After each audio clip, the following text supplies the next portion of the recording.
নমস্কার। আগামী 8ই মার্চ 2025-এ 50 বছর পূর্তি হতে চলেছে আন্তর্জাতিক নারী দিবসের।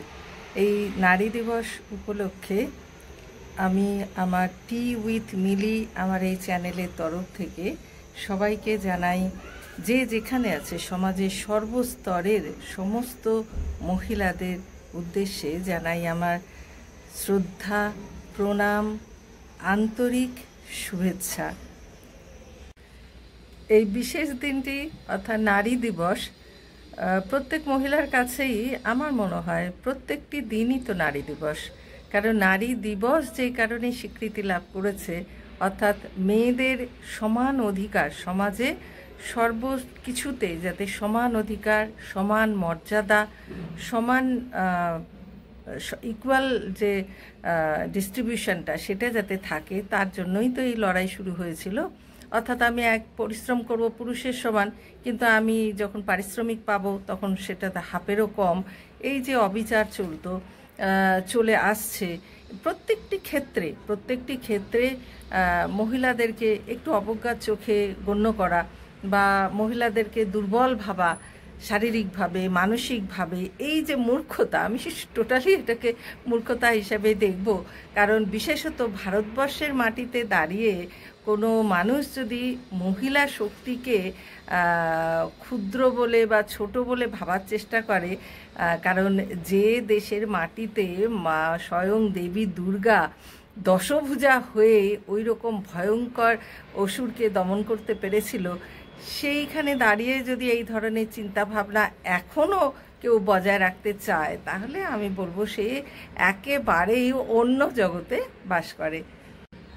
অনেকেই আমরা বলি যে আমাদের কাছে 365 দিনই নারী দিবস, সুতরাং আলাদা করে এরকম একটা বিশেষ দিনে অনুষ্ঠান করে আড়ম্বর করে লাভ কি? না, সেই আড়ম্বরের কথাটা বড় কথা নয়। বড় কথা হচ্ছে যে একটি বিশেষ দিন, যে দিনটিতে আমেরিকার মাটিতে সেই সব মহিলারা যারা সামান্য দর্জির কাজ করতো, যারা সামান্য জীবিকার মধ্য দিয়ে নিজেদের জীবনযাপনের ভয়ঙ্করতম কষ্টের দিনগুলোতে পথে নেমে এসেছিল, আন্দোলন শুরু করেছিল যে মহিলাদের সমান অধিকার দিতে হবে, সমান পারিশ্রমিক দিতে হবে, সমান মর্যাদা দিতে হবে, সেই যে লড়াইটা, সেইখান থেকে আমরা ধীরে ধীরে ধাপে ধাপে এই 50 বছরে আমাদের জীবনে সমাজে প্রত্যেক স্তরের মহিলারা কিছু না কিছু কিন্তু মূল্যায়ন পেয়ে চলেছেন এবং সেই মর্যাদা বা সম্মানের রক্ষার লড়াইতে প্রচুর মহিলা সক্রিয় হতে পেরেছে। কারণ সেই সচেতনতা বোধটা তো জাগ্রত হয়েছে এই লড়াইয়ের মধ্য দিয়ে, এই মানসিকতার মধ্য দিয়ে আমরা একটা সমাজ সচেতন বোধ তো গড়ে তুলতে পেরেছি। সুতরাং এই দিবসের তাৎপর্য তো অবশ্যই আছে এবং এই একটি বিশেষ দিনে যদি মহিলাদেরকে বিশেষভাবে সম্মান বা স্বীকৃতি বা তার যে কোনো কর্মের মধ্য দিয়ে সে যে কতটা দক্ষ, সেই দক্ষতার যদি মূল্যায়ন করাতে হয়, তাহলে ক্ষতি কী? বরং সেটাই তো আমার মনে হয় যথেষ্টভাবে মানুষের কাছে তুলে ধরার মতো, অর্থাৎ মানুষের চেতনার মধ্যে জাগ্রত করে তোলার জন্য যে হ্যাঁ, আমরা মহিলারা সমান অধিকারের অধিকারী, এইটা কিন্তু সকলকে মনে রাখতে হবে। এখান থেকে আমাদেরকে সরিয়ে দেবার চেষ্টা কিন্তু করা যাবে না। যেটুকু পড়াশোনা করেছি তাতে ইতিহাস পুরাণ যা কিছু পড়তে বাধ্য হই, ভালোবাসার মধ্য দিয়েও পড়ি, সেখানে আমরা এই ভারতবর্ষের মাটিতে আমরা যারা জন্মগ্রহণ করেছি তারা কিন্তু আমরা সত্যি খুব ভেতর থেকে গর্বিত বললে আমার মনে হয় সবটুকু প্রকাশ করা হয় না, এতটাই আনন্দিত এবং সত্যিকারের খুশি, আমরা সত্যিকারের সম্মানিত। কারণ এশিয়া মহাদেশের যে জায়গাতে আমরা জন্মেছি, সেইখানে সেই ভারতবর্ষের মাটিতে যেখানে শ্রুতি থেকে বেদের রূপান্তর ঘটেছে, সেই বৈদিক যুগ থেকে মহিলাদেরকে শিক্ষার জগতেই হোক বা কর্মের জগতেই হোক এতটা গুরুত্ব দেওয়া হয়েছে। নাহলে আমরা লোপামুদ্রা, গার্গী, মৈত্রেয়ী, অপলা, বিশ্বরবা, এত রকমের অদিতি, এত মহিষী যাদেরকে ঋষিকা বলা হয়, অর্থাৎ যারা ঋষির মর্যাদা পেয়েছিলেন সেই যুগে, তাদের আত্মচেতন লোকের উন্মেষের মধ্য দিয়ে, তপস্যার মধ্য দিয়ে, এবং তারা ছিলেন ব্রিলিয়ান্ট স্কলার এবং ফিলোসফার। বৃহদারণ্যক উপনিষদে বহু মহিষী মহিলার নাম আছে, যা আমাদের ভারতবর্ষের একজন নারী হিসাবে, মহিলা হিসাবে তাদের নামগুলো স্মরণ করতেই আমাদের গায়ে কাঁটা দেয়।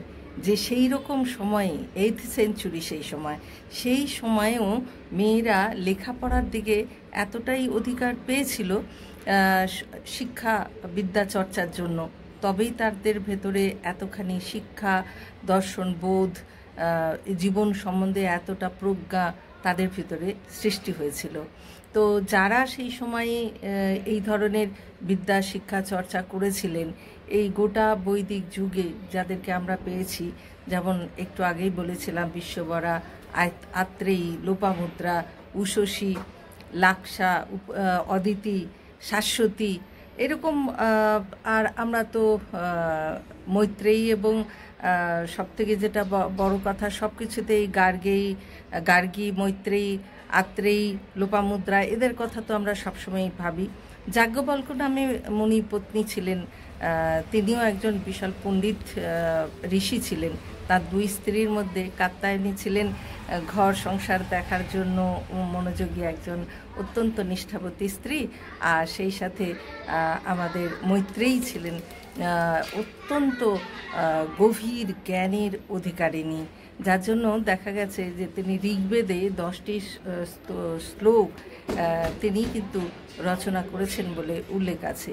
তো এই রকম ধরনের যে জ্ঞানী এবং বিদুষী মহিলাদেরকে আমরা সেই প্রাচীন সময় থেকে আমরা পেয়ে আসছি ভারতবর্ষের মাটিতে, তাহলে আমাদের আত্মশক্তি সম্বন্ধে চেতনাবোধ তো আমরা অনেক আগে থেকেই আমাদের ভিতরে জাগ্রত। সুতরাং আমাদের লড়াইটা, আমাদের নিজেদের অধিকার প্রাপ্তির জন্য আমাদেরকে যে নতুন করে লড়াইতে নামতে হয়েছে, বা আমরা যে সংগ্রামের মধ্য দিয়ে চলছি, এটা ভাবতেই আমাদের কাছে খুব অবাক লাগে। কারণ সমাজে পুরুষ আর নারী হিসাবে যে একটা শ্রেণী বিভেদ করে রাখার যে একটা চিন্তা ভাবনা এতদিন ধরে সমাজে চলে আসছে, যে কারণেই যে সামাজিক প্রবৃত্তির মধ্যে দিয়ে সেটা তৈরি হয়েছে, সেটাকে কখনোই আদরণীয়, বরণীয় তো বলা যায় না। তো সেখান থেকে আমাদের বেরিয়ে আসার চেষ্টা করা যে চলছে, সেখান থেকে বেরিয়ে আসতে হলে আমরা যারা কিছুমাত্র অন্তত চেতনার আলোকে আলোকিত হতে পেরেছে, আমাদেরকে জাগ্রত হতে হবে। যেসব মহিলারা ভারতবর্ষের আনাচে কানাচে, প্রান্তরে, মাঠে প্রান্তরে বহু মহিলা আছেন, যারা সারা দিন ধরে জীবন জীবিকা অর্জনের জন্য, জীবনকে টিকিয়ে রাখার জন্য, তার সংসারের প্রতি দায় দায়িত্ব কর্তব্য পালনের মধ্য দিয়ে যে যুঝে চলেছেন, লড়াই করে চলেছেন, তাদেরকে তাদের নিজেদের যে আত্মশক্তি, সেই সম্বন্ধে সচেতন করে তোলাটা এই নারী দিবসে আমরা যারা কিছুমাত্র চেতনা সম্পন্ন আছি, তাদের তো অবশ্যই কর্তব্য না সেই সম্বন্ধে আমাদেরকে কিছুটা অন্তত দায়িত্ব গ্রহণ করা। অনেকেই আমরা ভাবি যে এই নারী দিবসে যেসব মহিলারা অনেক বড় বড় ডিগ্রি ধারণ করলেন, বা পাইলট হতে পেরেছেন, ইঞ্জিনিয়ার হতে পেরেছেন, কি একটা বিজ্ঞানের জগতে ভালো কাজ করে, হ্যাঁ অবশ্যই তাদেরকে আমাদের সম্মান জানানো উচিত, স্বীকৃতি জানানো উচিত। কিন্তু সেই সাথে আজকের দিনে যেটা আমার মনে হয়েছে, যে একজন সাধারণ যিনি ঘরে থেকে হোম মেকারের কাজ করছেন, গোটা পরিবারটাকে একটা সুষ্ঠু সুন্দর শৃঙ্খলার মধ্য দিয়ে, শান্তির মধ্য দিয়ে এগিয়ে নিয়ে যাচ্ছেন, তার উপরে যে কত গুরুতর দায়িত্ব, সেই সব মহিলারা প্রত্যেকের ভেতরেই আমার মনে হয় জেগে ওঠা উচিত, জাগিয়ে তোলা উচিত সেই আত্মশক্তি, যে শক্তি নিয়েই আমরা জন্মগ্রহণ করেছি। আমাদের ভিতরে সক্রিয়ভাবে সেই শক্তি আছে, কারণ আমাদের চিন্তা চেতনা, আমাদের ধর্মীয় অনুভূতি সব কিছুর মধ্যে দেখা গেছে যে আমাদের স্ত্রী শক্তির একটা বিরাট গুরুত্বপূর্ণ ব্যাপার আমাদের সমস্ত ধর্মকথা থেকে শুরু করে মহাকাব্য থেকে শুরু করে সব কিছুর মধ্যেই উল্লেখ আছে। এবং আমরা নারীরা সেই মহাভারতের যুগ থেকে শুরু করে বেদ পুরাণ সমস্ত যুগেই আমরা তার বারবার সাক্ষী প্রমাণ রেখে এসেছি। না হলে দেখা গেছে যে মীরাবাই, আমরা বলি না হ্যাঁ রেভলিউশনারি যে চিন্তাভাবনা, আরে বাবা মীরাবাইয়ের কথা যদি আমরা চিন্তা করি কি আজকের কথা, যে সময়ে সে মাত্র 4 বছর বিবাহিত জীবনে স্বামীকে হারিয়ে বিধবা হয়েছিল, আর সেই সময় সমাজে যা কঠোর নিয়ম, বিধবা হওয়া মাত্রই তার সমস্ত একজন মহিলার চুল কেটে দেওয়া থেকে শুরু করে সূর্যের আলো পর্যন্ত দেখা নিষিদ্ধ করে দিয়ে তাকে একেবারে বন্দি জীবন, একটা কি বলবো যাবজ্জীবন কারাদণ্ডেও বোধহয় মানুষ এভাবে জীবন কাটায় না, যেভাবে একজন বিধবাকে জীবন কাটাতে হতো ভয়াবহ নিয়মকানুনের মধ্য দিয়ে। সেই সময়ে মীরাবাই ভগবান কৃষ্ণের ভক্তিতে ভালোবাসায় ডুবে গিয়ে তিনি কিন্তু সমাজের কোনো বাধা বিঘ্নকে তিনি কিন্তু ভয়ে পিছিয়ে যাননি, একেবারেই সেখানে সেই নিয়ে গুরুত্ব দেননি। তাকে শাস্তি দেওয়ার চেষ্টা করেছে সমাজ, তাকে বিষ খাইয়ে তাকে মৃত্যুদণ্ড দিতে চেয়েছে, কিন্তু পারেনি, সেটা আলাদা বিষয়।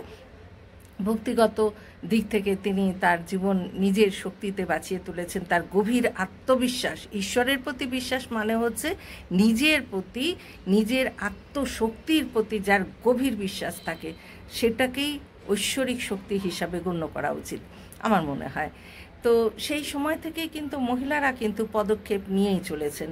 দ্রৌপদীর কথা যদি দেখি, মহাভারতের সময় যখন সেই ভরা কুরু সভাতে যখন দ্রৌপদী চুলের মুঠি ধরে তাকে সেই তার যত গুরুজনরা আছেন, সেই ভাসুর শ্বশুর থেকে শুরু করে ভাসুর শ্বশুর দেওর যে যেখানে ছিলেন সবাই তো সভায় ছিলেন, সমস্ত পুরুষ আত্মীয়রাই তো সেখানে ছিলেন, সেই রজস্বলা দ্রৌপদীকে নিয়ে এসে যখন তার বস্ত্রহীন করার জন্য ওই রকম ভয়ঙ্কর প্রচেষ্টা চালাচ্ছে দুর্যোধন, সেই সময় কিন্তু সে প্রশ্ন তুলেছিল গোটা সভা, অর্থাৎ আমাদের পার্লামেন্টের কাছে, হ্যাঁ সংসদে প্রশ্ন তুলেছিলেন যে তোমরা যারা এটাকে কি সভা বলে, এটা কোনো সভা নয়, যে সভাতে কোনো বয়োজ্যেষ্ঠ থাকে না, বয়োজ্যেষ্ঠ তারাই হবে, বৃদ্ধ তাদেরকেই বলবো, সেই বয়োজ্যেষ্ঠ তারাই হবে যাদের ভিতরে সৎ চিন্তা এবং সত্যিকারের ন্যায় বিচার বোধ থাকবে, সত্যিকারের ন্যায় বোধ থাকবে।